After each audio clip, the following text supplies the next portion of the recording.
All right. What's going on, y'all? So welcome to a Facebook Live. So I'm going to actually trade some binary this evening just to kind of practice some strategies on the demo.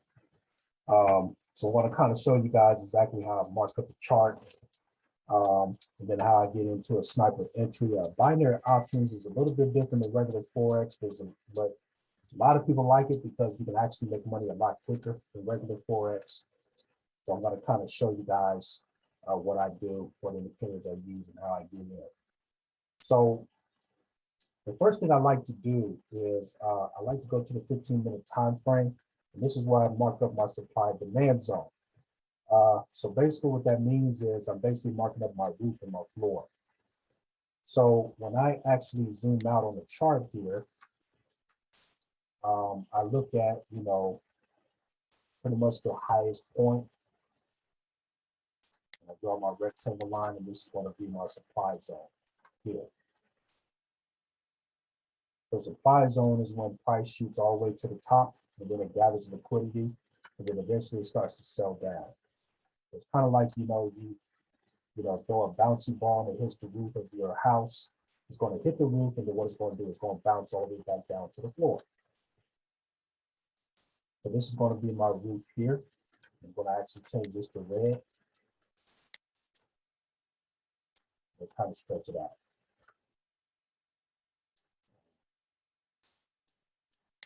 The fact that this is out the way.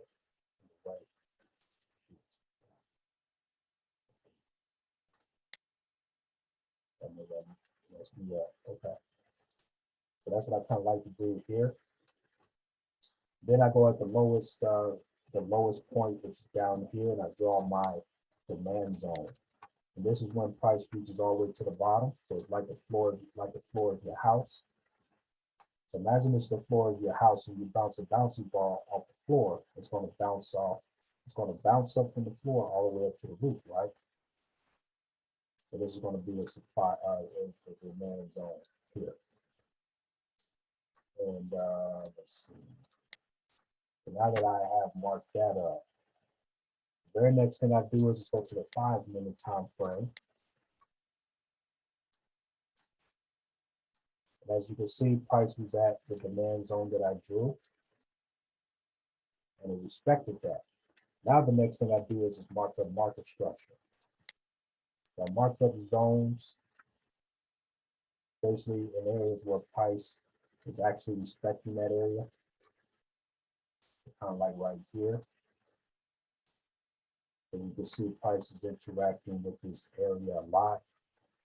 There's a lot of liquidity here, which made price go all the way up to the zone here. You can see price also respected this area here. Then I feel buy, it looks like it's probably going to come back down to this zone.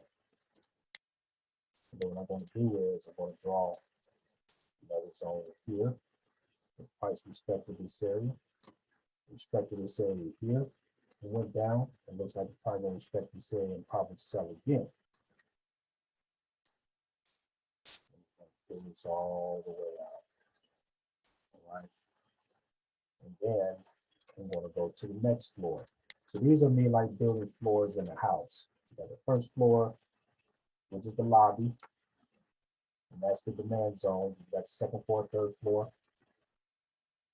You got the lobby, first floor, second floor, third floor.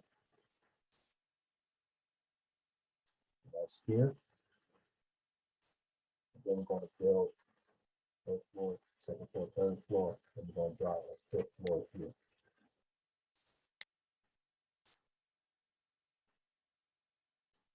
Right.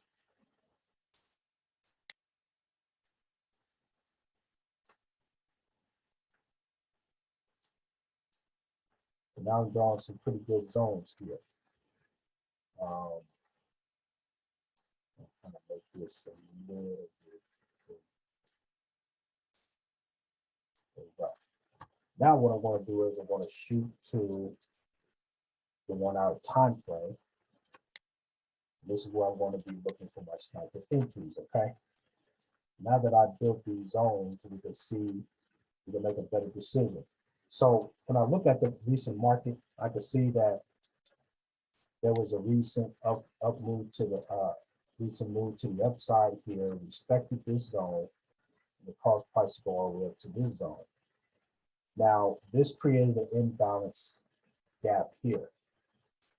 So they came back and mitigated half of this area. Now, if price decides to push all the way up to this zone, then I probably could get a short buy.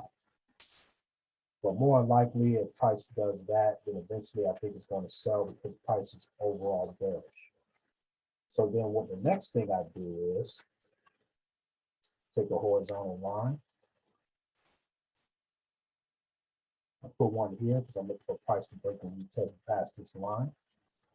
And then what I'm going to do is I'm going to actually pull this all the way up to here. Then I'm going to put another horizontal line here. And if price breaks and retests this wick and goes up and buys up, then I'm going to buy. If it breaks past here, then I'm going to sell. That's how I'm going to do it. But I think in this situation, price is overall bearish. So they're probably going to come back and mitigate half of this area and then send price down. So then what I'm going to do is, at this point is, I'm going to basically wait. Now I see prices busting through. I'm going for a little bit of a buy.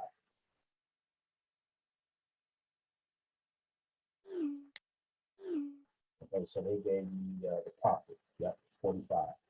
So I want that trade there. Now it looks like they're going to probably sell price down to this point. So then I'm going to probably do is, going to wait to see what the next candle does. Let's see if it breaks past this. If it breaks past this and sell, then I'll probably get in to sell here. If it breaks past this, and I know it's going to go to this next zone, it's going to give me another sell opportunity as well. So let me see here. So we'll wait another 20 seconds to see if price busts through here. If it busts through here, I can give you a short sell here. Yep, see, it's kind of doing that. Let's see if the wick goes away and this candle grows and it grows momentum after the next candle closes. Let's see what it does. When the next candle closes below, so the bust is through here.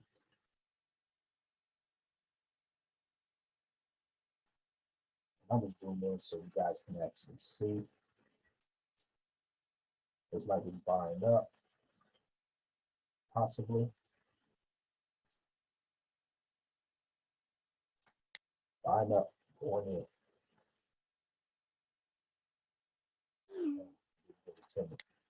This guy, it's like a little too risky to buy up here, but they gave me that. They gave me that one. So, but really in this situation, it's really risky to buy up because there's a lot of liquidity and resistance up here. So price is probably going to respect that liquidity area and probably start to sell. So then what I'm probably going to do is I'm probably going to push this up to here and move my break and retest lines to where if price breaks this wick and goes past, I buy again. If it breaks this wick here, then I'm going to sell. So I always get in at the break and retest. Now, one thing I forgot to do is just turn on my indicator. But typically what I do is if the yellow EMA is above the red EMA and the blue EMA, depending on which direction it's going, that's going to help me determine whether it's a good buy or sell. So now I see prices kind of breaking this horizontal line. So this might be a good sell. Let's see if this candle holds. All right, let me get in for about 5 seconds to see if it holds and give it to me. Yep. It gave it to me. 45. So now it looks like it's coming back and respecting this area here. So now I wait to see. It's like it's buying up and mitigating this area. So then in this situation, since this price closed below, then I want to see if price breaks above this wick here. It looks like price is closing in on here, but it's gathering a lot of liquidity, so it's respecting this area. So then what I need to do is probably take this here, move it down to this wick here, see if it closes below that, and then move this horizontal line here.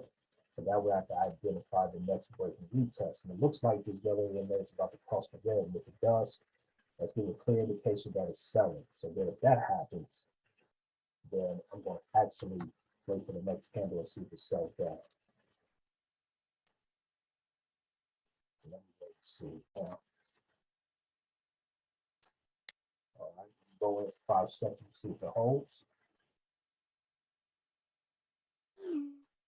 Yep, 45.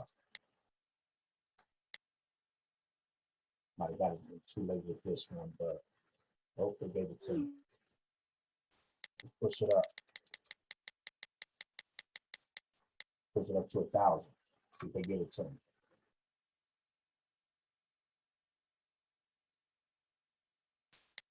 First trade I lost. I'm good. So I won 1, 2, 3, 4, 5, 6, 7. I think it's 6, 7. So far, this one's going down. Let me see if I can get this one. 5 seconds.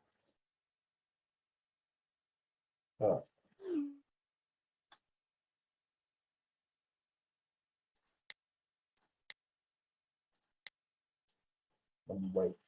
See if this candle gather more momentum and I jump in. It's selling though, so that's why I gotta see what this next candle is going to do. Kind of bouncing back and forth. I'll probably wait for the next candle.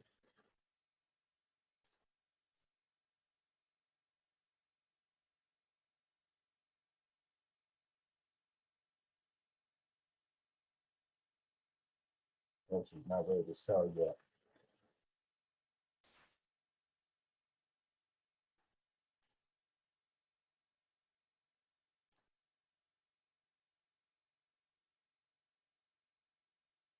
So what I'm going to do is move this horizontal line down in here. With a clean break and retest here.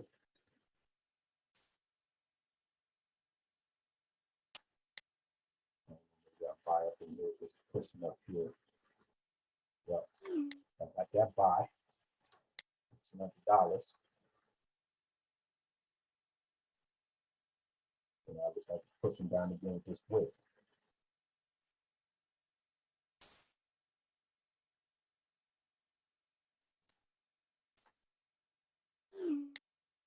Another 1,800 on this buy, went up.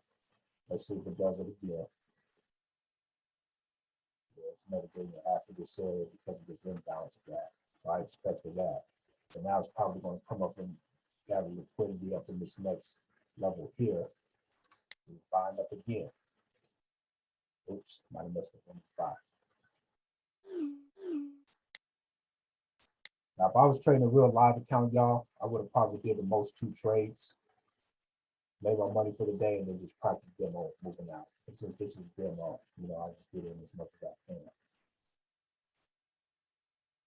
So we're going down liquidity and sell down. So then at this point, I'm moving up my line here.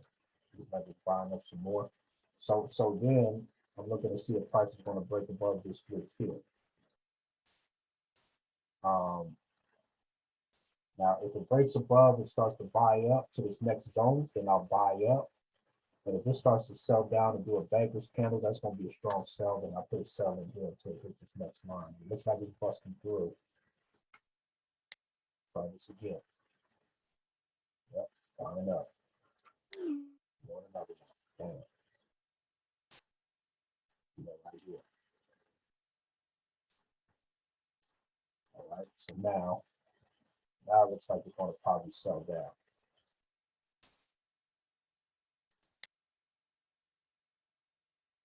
Or it might buy it to this next zone. So there's probably forming a double top. I can see that as well. So now it's pushing down. That might be a good sell, but it's not ready yet. So then I'll be looking for price to break above this wick here. I'm just gonna buy up again. Looks like it's setting down, maybe. Here's what I'm going to do. Look at the price to bring bust past this wick here. If it bust past that, then I'm going to sell it.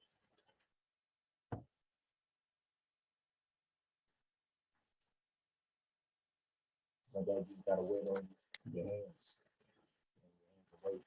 Yeah, sit on your hands and wait.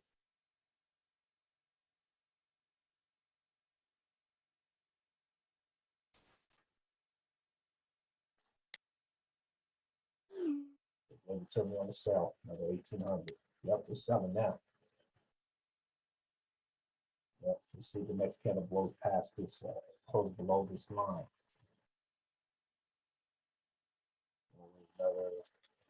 Wait for the next candle.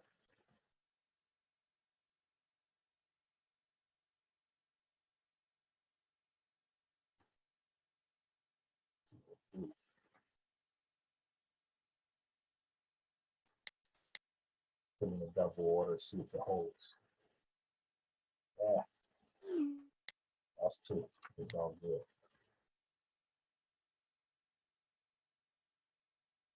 But you guys kind of get the idea on how to trade binary options. So I'm gonna go ahead and end this session. Guys, I'll see you the next time. See y'all later.